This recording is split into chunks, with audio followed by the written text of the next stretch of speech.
So what I want to do is set up a project from scratch in Final Cut 10. The most important thing you're going to have to learn how to do is set up what's called a sparse disk. And the way you do that is you launch disk utility. And in disk utility, you're going to go up to File, New blank disk image. And what we're going to do with this blank disk image is we're going to select the drive that we want to put it on. We then need to determine the maximum size that we think our project is going to be. And this is a bit of an issue. You kind of have to decide up front how big it's going to be. If it's a really big project, it might be a terabyte. If it's a small project, it might be 50 or 100 gigs. But what you eventually are going to have to do is once you decide how big that's going to be, you select on size, you come down to custom, and we're going to make a 100 gigabyte project. And the way you do that is you select the gigabytes first, and then you dial in 100, and then we click OK. At that point, you want to select the image format, and you come up to sparse disk image, and then you give it a name. So what I'm going to do is I'm going to call it today's date 13/02/07, and I'm going to call it sample project, and click OK.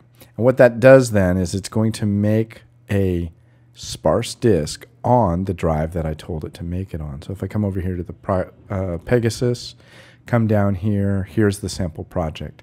Now I don't like seeing the .sparse image, so I'm going to select it and do Command-I, come over here and click on Hide Extensions. I just think it looks nicer in the folder.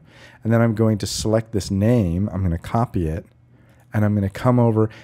Although the disk image is called that, the disk actually opens up like this with a default disk image name. So I'm going to select that and paste in our sample project name. And then you'll see that it actually shows up under devices here as a mountable device that is its own hard drive, even though this mountable device physically lives on this hard drive. So sparse disk images live on drives, but they look like a drive. And the reason that's important is what it allows me to do is to gather all my elements for a Final Cut Pro 10 project into one spot. Final Cut makes these two folders. I'm going to open up this folder here, this FCPX templates, which we'll see on the desktops of the machines. And here is our old job folder that has all the stuff in it that we're very accustomed to. And then down below it, it has a sample events and sample Final Cut projects folders. And those actually have some elements in it. So now what I'm going to do is I'm going to copy those, bring those into here. And now we've started a new project called a sample project.